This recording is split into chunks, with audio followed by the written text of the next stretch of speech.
Bora, galera, vamos para o terceiro conteúdo do canal nesta terça-feira, porque é um assunto que eu queria trazer aqui para vocês. Eu ia fazer isso ontem ainda, mas ontem teve a live aqui no canal. Aliás, quem não assistiu a live com o Vilela, ontem o Ilan não pôde participar, mas fizemos eu e Vilela, e como sempre foi uma live muito agradável, informativa, enfim, vários debates, e falamos também sobre essa situação política do Fluminense. O Pedro Antônio anunciou na noite de ontem que não será candidato à presidência do Fluminense. E aí fica o questionamento: quem vai enfrentar Mário Bittencourt de fato nas próximas eleições em novembro? Alguém terá capacidade para, de fato, duelar com chances de vencer nesse pleito eleitoral?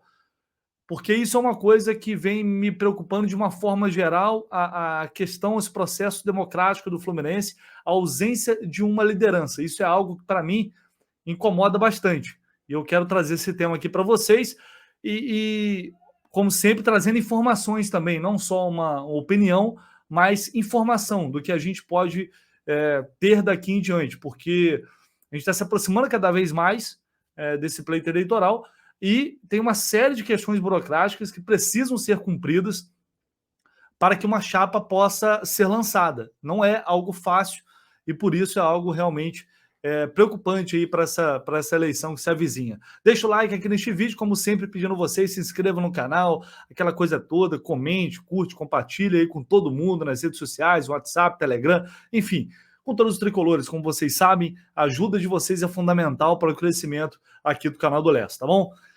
Vamos lá. Parada é o seguinte, o que eu quero abordar aqui com vocês. Ontem, lá em uma live no canal do Marcelo Johan, o Pedro Antônio anunciou que não vai ser, de fato, candidato à presidência do Fluminense. E aí isso frustrou muita gente, muitos torcedores, porque uma galera vinha criando já há muito tempo a expectativa de que o Pedro Antônio pudesse ser o principal adversário do presidente Mário Bittencourt nesta eleição. E isso não vai acontecer. Aí, primeiro, antes de informações, uma opinião. Acho, e até o Vilela principalmente falou isso na live de ontem, foi para mim, uma atitude muito errada do Pedro Antônio, que já deveria ter, já que não tinha intenção de concorrer, e assim, pessoas que são mais próximas a ele já davam com certo isso, porque ele sabia que se viesse, teria uma grande chance de perder essa eleição, teria mais chance de perder do que de vencer de fato, em tese falando, né, evidentemente, e por isso ele não aceitaria vir. E aí também levantou-se a possibilidade de que ele pudesse apoiar a candidatura, que é o Rafael Rolim, subprocurador do estado do Rio de Janeiro. Enfim, era uma possibilidade de chapa também, o que não vai acontecer. Então, isso gerou uma decepção às pessoas que confiavam, que acreditavam no Pedro Antônio, que enxergavam nele uma alternativa, ou talvez a principal alternativa, para quem não apoia a gestão Mário Bittencourt. E eu venho trabalhando ainda, vocês podem ver que quem acompanha aqui o canal sempre sabe que eu não tinha tocado ainda nessa questão política, abordado o tema eleição, porque eu vou ter um cuidado muito grande para tratar esse tema e quando tratar de fato, ter uma divisão exata para todos os candidatos, porque eu quero eu quero aprofundar mais o tema eleição aqui no canal, quando as chapas de fato forem confirmadas. Tanto o presidente Mário Bittencourt como candidato da situação, quanto a oposição, que a gente não sabe quem vai ser de fato. A gente sabe que tem duas pré-candidaturas, o Marcelo Souto e o Ademar Arraes. Marcelo Souto, inclusive, deu uma entrevista para o Vilela, depois vocês vão lá no canal Vilela Viajante Tricolor, que tem uma entrevista com o Marcelo Souto. Então são esses dois pré-candidatos. Mas para você confirmar uma candidatura, é uma burocracia muito grande, só para vocês terem uma noção. É um trabalho assim, insano mesmo. O candidato ele tem que recolher 250 formulários preenchidos à mão pelo candidato ao conselho. E ele tem que, o candidato, no caso, o conselheiro, tem que assinar dizendo que deseja fazer parte do conselho e que não torce para nenhum outro clube. Depois, o candidato, já com esses nomes em mãos, com essa lista em mãos, tem que ir até a secretaria do clube verificar a situação de cada sócio, para saber se esse sócio ele tem condições, de fato, de participar de fazer parte da chapa. Em média, geralmente, pelo que eu ouvi, cerca de 30, 40 nomes aí, mais ou menos, acabam voltando, acabam batendo e voltando, porque são sócios que possuem algum tipo de irregularidade, né? E por isso não podem fazer parte da chapa. E aí o candidato tem que voltar e fazer novamente, colher mais 30, 40 assinaturas. O Marcelo Souto, por exemplo, tentou concorrer na última e não conseguiu colher as 250 assinaturas. Então, assim, é um trabalho muito árduo que precisa de uma equipe e talvez pode acontecer aí futuramente uma fusão entre Ademar Arraes e Marcelo Souto, quem sabe? Juntar essas duas chapas, não sei, eu estou falando aqui achismo, não é informação, tá? Mas talvez fosse uma opção mais viável. É um trabalho absurdo.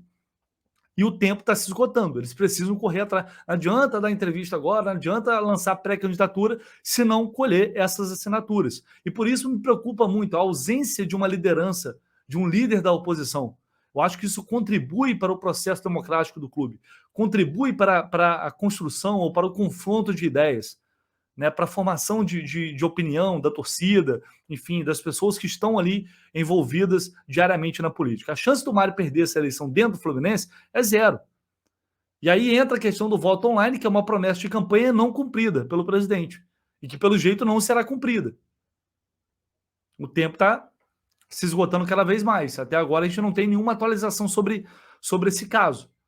Então, na minha opinião, na minha visão, sempre foi uma maneira de correr menos riscos. Ainda assim, eu acho que a tendência, principalmente para o sócio que é off-Rio, com o Fluminense tendo uma boa campanha, bom desempenho nos campeonatos, a tendência, eu acredito, até que talvez seja de apoio maior ao Mário.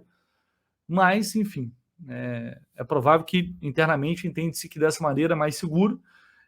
E é claro que essa ausência de um líder de oposição e também um apoio maciço dentro do clube, é claro que há méritos também da atual gestão. Isso é evidente no relacionamento com funcionários, na tentativa de colocar salários em dia, que mesmo assim tem muita dificuldade. E o clube, apesar dos erros, eu acho que os erros são principalmente em algumas escolhas no futebol, do que propriamente no aspecto geral de dívidas, no aspecto financeiro. É claro que a gente não vai ter... Tem muita coisa que não vem a público, tem muita coisa misteriosa, muita coisa que a gente não tem informação direito, mas a impressão que dá é que financeiramente o clube está num processo de recuperação, num processo de melhora, então isso ajudou a criar um cenário favorável ao Mário, que nesse caso aí, com a ausência de um líder de fato da oposição, um líder que seja aclamado por boa parte da torcida, enfim, isso facilita ainda mais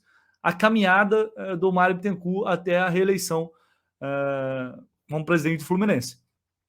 A tendência, é claro que eu não estou aqui para diminuir a capacidade ou as possibilidades do Ademar e do Marcelo, até porque são pessoas que eu não conheço pessoalmente, que eu vou conhecer agora durante esse processo eleitoral, irei entrevistá-los, a intenção é essa, evidentemente. Então, assim,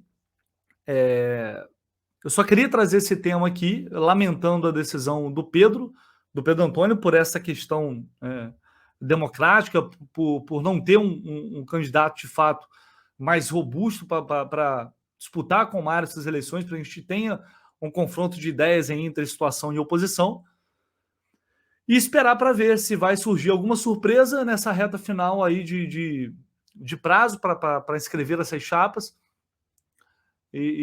Enfim, que eu acho bem difícil. Eu vejo com mais possibilidade a junção dessas duas chapas, talvez. Não conversei com os dois, tá? Estou falando, repito, é um achismo. Eu acho que o ideal, nesse caso, seria a oposição do Fluminense se unir para tentar formar uma chapa única e aí ter um pouco mais de chance, de alguma chance, ou chances maiores, de fato, de bater de frente com o Mário nesse processo eleitoral. Vamos aguardar para ver o que vai acontecer nos próximos dias. Em breve, a gente vai aguardar a confirmação das chapas, né? Se de fato o Ademar, o Marcelo Souto, eles vão conseguir confirmar, obter essas 250 assinaturas e confirmar a inscrição dessas chapas, para a gente poder trabalhar melhor essa questão eleitoral aqui no canal, dividindo isso com todos os candidatos, tratamento absolutamente igual a todos, até porque a minha intenção aqui não e eu não serei palco, humildemente falando, tenho apenas um canalzinho aqui, não sou ninguém, mas humildemente falando, não serei palco aqui para nenhum candidato, Eu já tenho há um tempo já a vontade de fazer uma entrevista mais aprofundada com o Mário, só que eu não consegui marcar essa entrevista, o tempo foi passando, e aí agora, para mim, já é campanha eleitoral já há um tempo. Então, não farei uma entrevista com o Mário, neste momento, como presidente do Fluminense, apenas e tão somente como candidato à reeleição do clube, caso isso venha a se confirmar, o que fatalmente será confirmado, beleza? Deixa a opinião de vocês aí, o que vocês acham, seus comentários, enfim, e o like não custa nada e ajuda demais o vídeo a alcançar mais tricolores, tá bom? Valeu, galera, um abraço. Nesta quarta eu volto com mais conteúdo aqui no canal. Tamo junto, valeu!